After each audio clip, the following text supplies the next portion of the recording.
Programme to find greatest number among two number. सुरुमा चाहिँ header file लेख्नुपर्छ, त्यसपछि मेन फङ्सन, त्यसपछि गेट एज। यो चाहिँ हर प्रोग्राममा हुन्छ, मैले भन्दै गरिरहेको छु। हामीलाई यो प्रोग्राममा दुईटा नम्बर चाहिन्छ, त्यही दुईटा नम्बरलाई कम्पेयर गरेर कुन चाहिँ ठुलो हो पत्ता लगाउनुपर्छ। त्यसपछि हाम्रो भ्यालु कुन चाहिँ हो त, कुन टाइपको हो, नम्बर हो कि अल्फाबेट हो कि, त्यो अनुसारले लेख्नुपर्छ। इन्ट भनेको पोइन्ट बिनाको नम्बर हो। त्यसपछि हामीलाई भेरिएबल चाहिन्छ जुनमा हामीले नम्बर स्टोर गर्न खोजिरहेको छौँ। अहिले मैले एनुअल लिइरहेको छु, तपाईँहरूलाई जुनसुकै भेरिएबल लिँदा पनि केही फरक पर्दैन। त्यसपछि हामीलाई दुईटा नम्बर चाहिएको छ, त्यही भएर दुईटा भेरिएबल लिएको छु, n1 र n2। अब हामीसँग दुईटा नम्बर त आयो, अब त्यसरी कसरी थाहा पाउने त कुन चाहिँ नम्बर चाहिँ ठुलो हो त। त्यसको लागि हामीले एउटा कन्डिसन लेख्नुपर्छ, केही गरी n1 n2 भन्दा ठुलो भयो भने n1 चाहिँ ठुलो नम्बर हुन्छ। तपाईहरुले यो इन्टको ठाउँमा फ्लोटहरु पनि राख्न सक्नुहुन्छ। फ्लोट राख्दाखेरि चाहिँ पोइन्टमा नि भ्यालु राख्न सक्नुहुन्छ। दुईवटा नम्बर कम्पेयर गर्नलाई चाहिँ ग्रेटर देन र स्मलर देन साइनको युज हुन्छ। त्यसपछि हामीले प्रिन्ट एफ मा युजरलाई देखाउने भ्यालु राखिन्छ। पर्सेन्टाइल डी भनेको चाहिँ हामीले प्रोग्राममा पहिल्यै भ्यालु स्टोर गरेर राखिसकेको कुराहरु राख्न सक्छौं। पर्सेन्टाइल डी भनेको चाहिँ युजरलाई देखिन्छ। इन्ट र पर्सेन्टाइल डी भनेको उस्तै कुरा हो। पर्सेन्टाइल डी भनेको नम्बरलाई स्टोर गर्छ। नम्बरलाई पर्सेन्टाइल डी भित्र स्टोर गर्नको लागि कमा दिएर कुन चाहिँ भ्यालु स्टोर गर्ने त n1 को भ्यालु स्टोर गर्ने भने n1 लेख्नुपर्छ।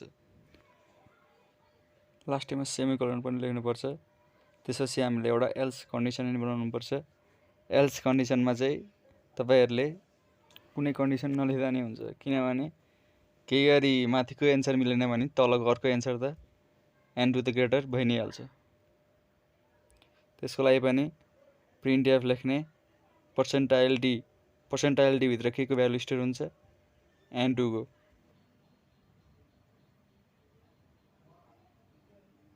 त्यसपछि लास्टमा कमा दिएर n2 लेख्ने, त्यसपछि सेमिकोलन लाउने।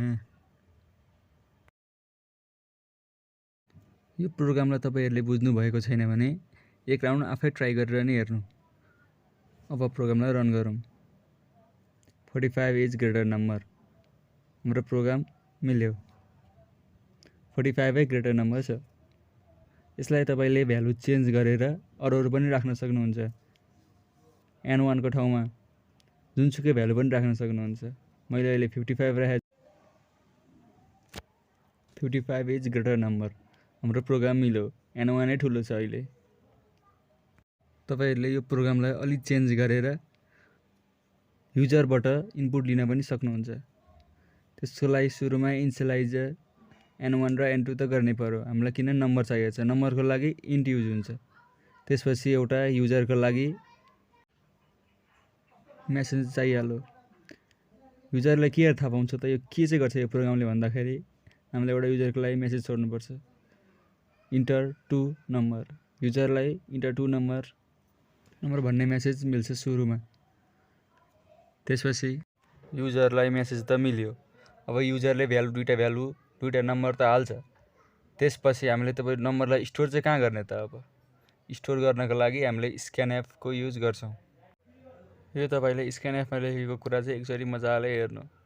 सुरुमा युजरबाट इनपुट लिन चाहिँ अलिकति गाह्रो हुन्छ सी प्रोग्राममा, तर तपाईले बुझिहाल्नुहुन्छ बिस्तारै प्रोग्राम गर्दै गएपछि। यो स्क्यानएफ मा पर्सेन्टाइल डी भनेको चाहिँ नम्बर भ्यालु स्टोर गर्छ।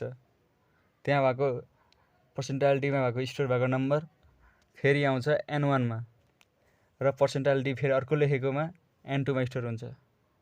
पर्सेन्टाइल डी चाहिँ युजरबाट इनपुट लिन या फिर आउटपुट देखाउनको लागि युज हुन्छ। इन्ट र पर्सेन्टेज एउटै। अब प्रोग्रामलाई रन गरौँ। इन्टर टु नम्बर, दुईटा नम्बर हालौँ, 55 र अर्को नम्बर 66 हालौँ। कुन चाहिँ नम्बर ग्रेटर हो र 66।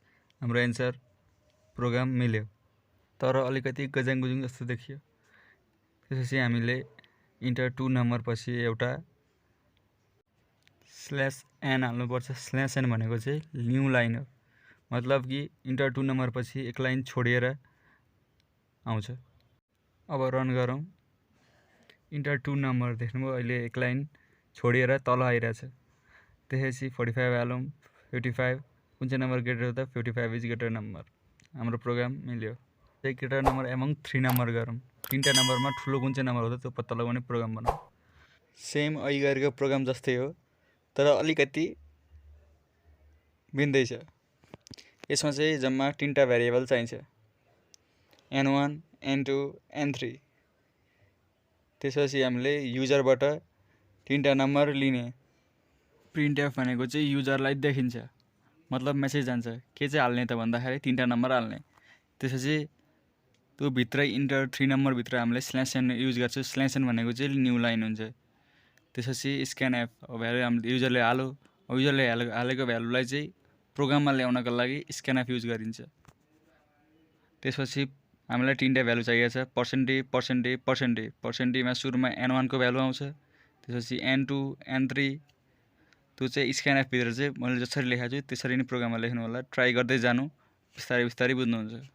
अब भ्यालु त आयो, त्यसपछि हामीले कन्डिसन लाउनुपर्छ। कन्डिसन इफमा लाउँ, केही गरी n1 n2 भन्दा ठुलो छ अनि n1 n3 भन्दा पनि ठुलो छ भने n1 चाहिँ ठुलो नम्बर हुन्छ। हामीले एन्ड युज गर्नको लागि चाहिँ दुईटा त्यहाँ मैले लेखा जुन साइन युज गरेको छु एन्ड र एन्ड दुईचोटि लेख्नुपर्छ। सिम्बल हो एन्डको। त्यसपछि प्रिन्टएफ भित्र पर्सेन्टाइल डी भनेको n1 को भ्यालु आउँछ, मतलब जुन युजरले सुरुमा हालेको छ। हामीले एल्स इफ कन्डिसन लाउनुपर्छ। जम्मा 3टा कन्डिसन हुन्छ, इफ एल्स इफ अनि एल्स।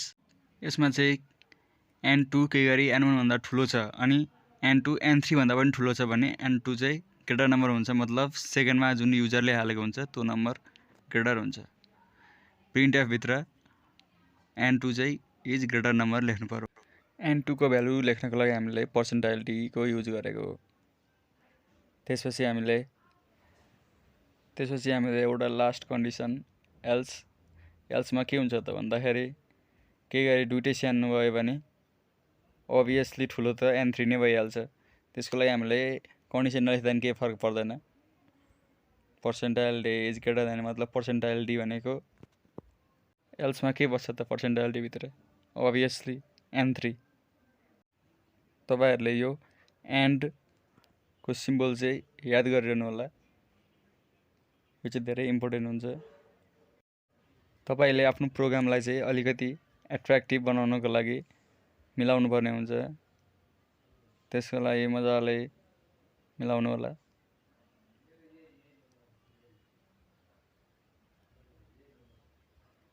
तपाईले इफ कन्डिसनहरु भित्र कर्ली ब्र्याकेट राख्नुभयो भने प्रोग्रामलाई अझै राम्रो देखिन्छ। यो त अहिले एउटा मात्रै हामीलाई लाइन भएकोले इफ कन्डिसन भित्र, त्यसको लागि हामीले कर्ली ब्र्याकेट नराखेको, नत्र भने कर्ली ब्र्याकेट अनिवार्य हुन्छ कन्डिसनहरु भित्र।